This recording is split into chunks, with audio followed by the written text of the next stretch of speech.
Olá pessoal, tudo bem? Meu nome é professor William e hoje nós vamos dar continuidade à nossa aula de psicologia da aprendizagem e hoje nós vamos aprofundar um pouco o nosso conhecimento em relação às concepções de aprendizagem. Vamos lá? Concepções de aprendizagem. Nós vamos aprender um pouquinho sobre o inatismo. Olha ali para a figura, se você observar a figura, o que é aquilo? Um DNA, para quem não sabe. E o que o inatismo ele diz? É a concepção que algumas ideias e conhecimentos advindos de conteúdos mentais estão presentes desde o nascimento, isto é, não são adquiridas ou aprendidas. Quer dizer o quê?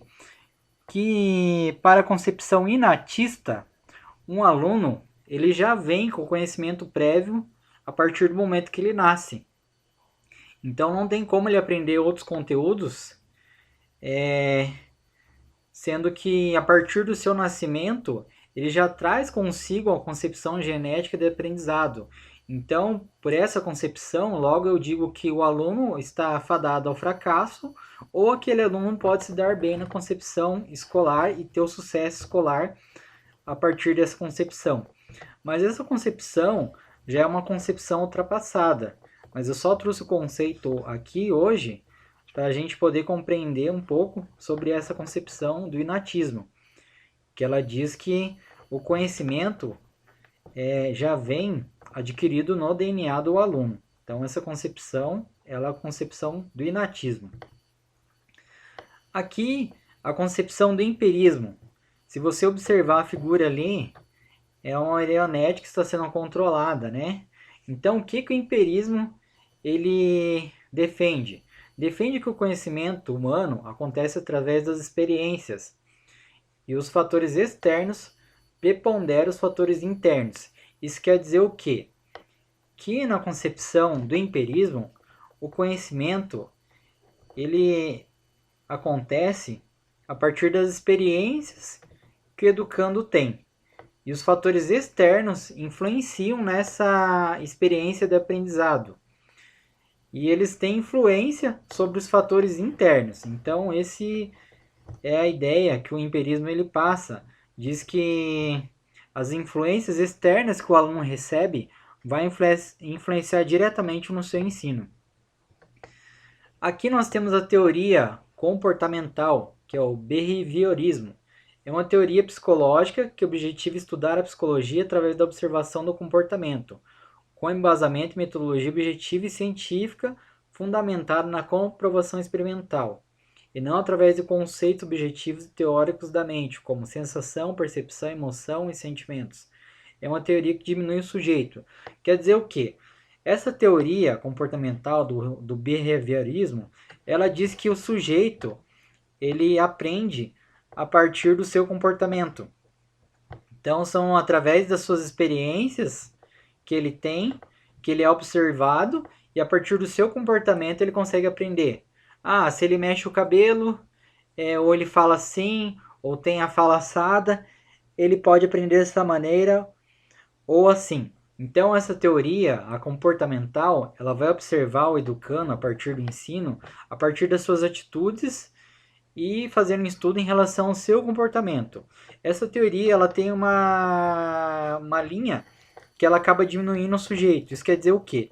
Que o aluno ele só é comparado a partir das suas atitudes. Então, é uma teoria que diminui o educando no contexto de sala de aula. Então, ele só é avaliado a partir do seu comportamento. Se ele for estimulado, ele vai ter a reação tal. Se ele não for, ele não vai ter essa reação. Então, a teoria comportamental, ela vai avaliar o aluno dentro do processo educativo a partir do comportamento, tá ok? Então, essa é a teoria comportamental. Aqui, em relação às teorias de aprendizagem do behaviorismo, a teoria da aprendizagem que se concentra apenas nos comportamentos, já tenho falado isso, né, que ela estuda, é só o comportamento. E essa teoria ela faz uma negligência a partir das atividades mentais. Quer dizer o quê? Se eu só estudo comportamento, eu não vou olhar as atividades mentais do aluno. Quer dizer o quê? O seu raciocínio, a sua criatividade, a sua capacidade de reflexão. Só vou focar na questão do comportamento. Então, essa teoria, ela foca ela foca o aluno a partir dos seus comportamentos. Aqui tem alguns princípios do behaviorismo. Quer dizer o quê? Que é o condicionamento clássico, que engloba a reflexão natural da resposta ao estímulo. Quer dizer o quê? Então, o aluno, quando ele recebe um estímulo, ele automaticamente ele dá uma resposta. E também nós temos aqui o condicionamento instrumental operante, que envolve reforço da resposta a partir do estímulo. Isso quer dizer o quê? E o professor, quando ele está dando aula a partir dessa teoria, ele estimula o aluno e a partir daí ele tem as respostas que ele quer naquele momento. Então, essa é a teoria do behaviorismo. Trazer alguns conceitos das teorias de aprendizagem aqui. Então, nós temos aqui o nosso mapa conceitual, ele está dividido em comportamentalismo, humanismo e cognitivismo. Vou explicar um pouquinho sobre o comportamentalismo. As teorias baseadas no comportamentalismo, elas são teorias que recebem estímulo e resposta. Tem um autor aqui, o Skinner, se vocês quiserem aprofundar, é bom que vocês estudem um pouco sobre o Skinner. O Skinner, né, foi um teórico que analisou o processo de ensino-aprendizado a partir do comportamento. Então aqui nós temos também o humanismo. O humanismo ele tem essa caminhada aqui, ó, que é a partir dos sentimentos, ações e pensamentos. E aqui nós temos o Carl Rogers. O Carl Rogers foi um teórico humanista que ele estudava isso, que o aluno ele aprendia a partir dos sentimentos, as suas ações e seus pensamentos. E aqui nós temos o cognitivismo, que é a estrutura cognitiva, são os processos mentais e a cognição. E aqui nós temos o Piaget, o famoso Jean Piaget, que trabalha essa teoria do cognitivismo. Então aqui nós temos as posturas filosóficas das teorias da aprendizagem, que é o comportamentalismo, o humanismo e o cognitivismo. Se você quiser aprofundar, é interessante você estudar um pouco sobre Skinner, o Carl Rogers e o Piaget, porque eles são autores que desenvolveram as teorias da aprendizagem e como que isso se efetiva na prática do educando no cotidiano escolar. Então é muito interessante você aprofundar esses conceitos aqui a partir desses autores aqui.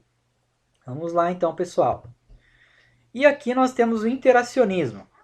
O interacionismo, o que quer dizer interacionismo? Ele considera o conhecimento construído graças à interação do sujeito com o meio externo, físico e social.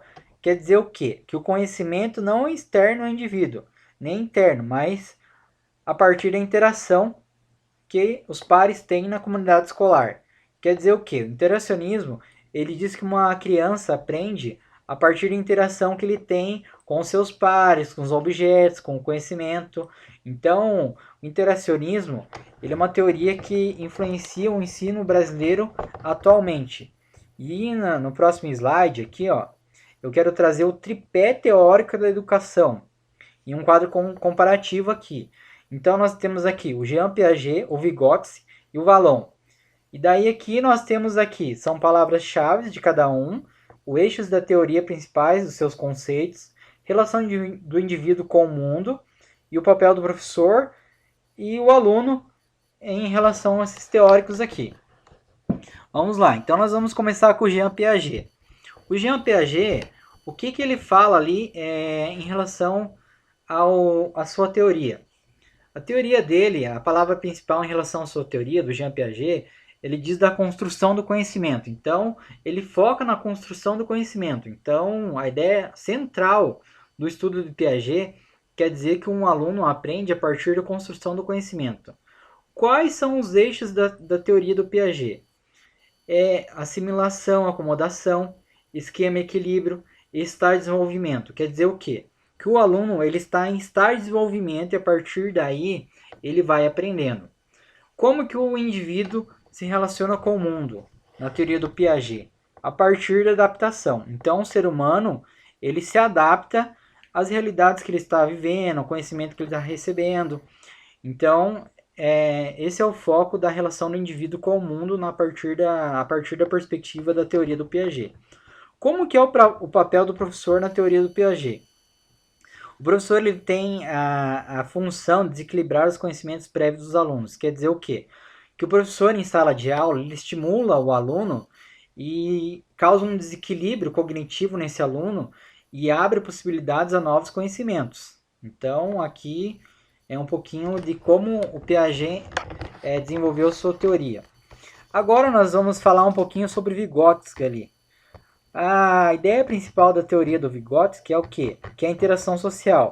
Que um aluno, com o educando, ele aprende a partir da interação social. Então, quando ele interage com o meio, com seus pares, com o conhecimento, esse aluno ele aprende.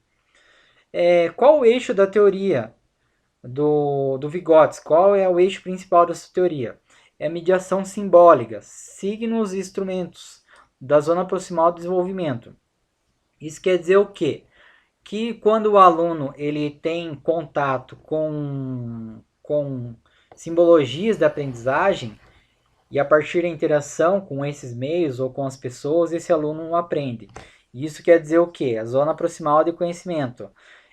Qual que é a relação do indivíduo com o mundo? É o processo de socialização. A partir da socialização, o indivíduo aprende. E aqui, qual que é o papel do professor? É interferir na zona proximal de desenvolvimento a partir do que ele já sabe e o que ele precisa de ajuda. Quer dizer o quê?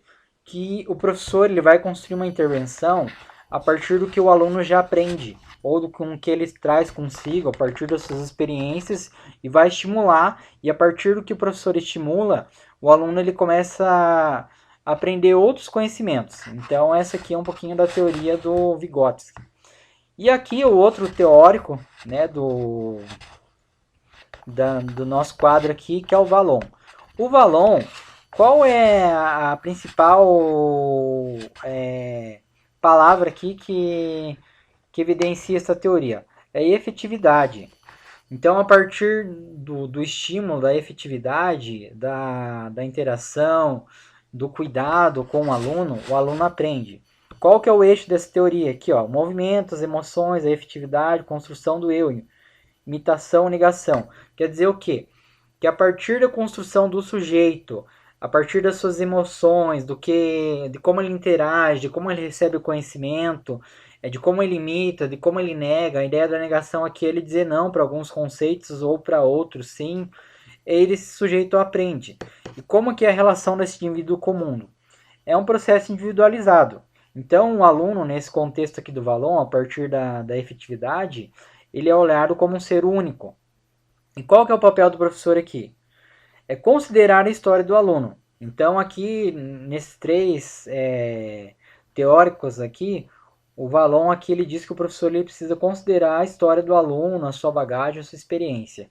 E no final aqui, para a gente fechar esse quadro, como é que o aluno ele se comporta a partir desse quadro aqui, a partir desses autores aqui? O aluno ele é participante do processo de construção do conhecimento, coautor, ativo e questionador. Então, o aluno aqui ele é colocado como centro da aprendizagem em relação à sua interação que ele tem com o professor, com o meio. Então, por isso que tanto o Piaget como o Vygotsky e o Vallon, eles influenciam diretamente no processo de ensino-aprendizagem da educação brasileira. Então, aqui eu fiz uma síntese desses teóricos aqui, para nós podermos entender um pouquinho de como que é a teoria deles e como que eles aplicam sua teoria e como o professor pode estudar um pouco essas questões aqui e como isso vai influenciar diretamente a sua prática pedagógica. A sugestão que eu dou aqui é que você pesquise cada um desses autores aqui, estude, aprofunde. Aqui é só uma pincelada da ideia geral de cada um deles e como que a teoria deles influenciou e influencia até hoje a prática educativa mundial. E aqui, finalizando a nossa aula, então, para a gente encerrar um pouco da teoria da aprendizagem, eu queria encerrar assim, ó. As teorias vêm ao encontro de observações que marcaram o mundo da educação. Então, as teorias, elas marcaram o mundo da educação e até hoje esses teóricos, esses autores são estudados. E aí eu fecho aqui, ó, o que seria da prática pedagógica sem estudarmos as teorias de Piaget, de Vygotsky e do Henri Vallon. Esses autores aqui, eles são indispensáveis para os estudos da teoria de desenvolvimento. Enfim, existem outros autores que podem contribuir e contribuírem para isso até hoje.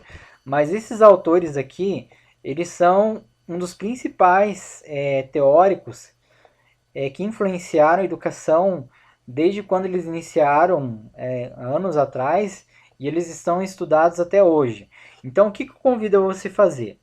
Eu convido que você estude um pouco sobre Piaget, sobre Vallon, sobre Vygotsky e quais foram as influências que eles trouxeram na educação até os dias de hoje.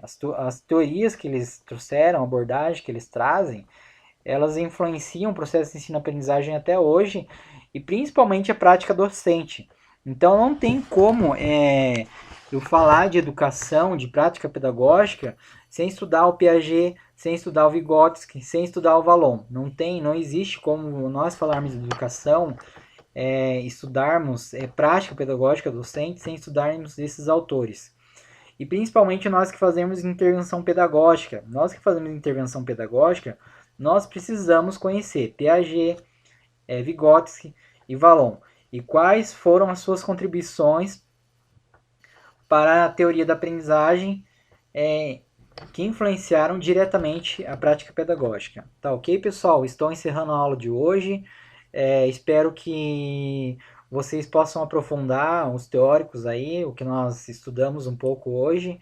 E na próxima aula nós continuamos, tá ok? Um abraço.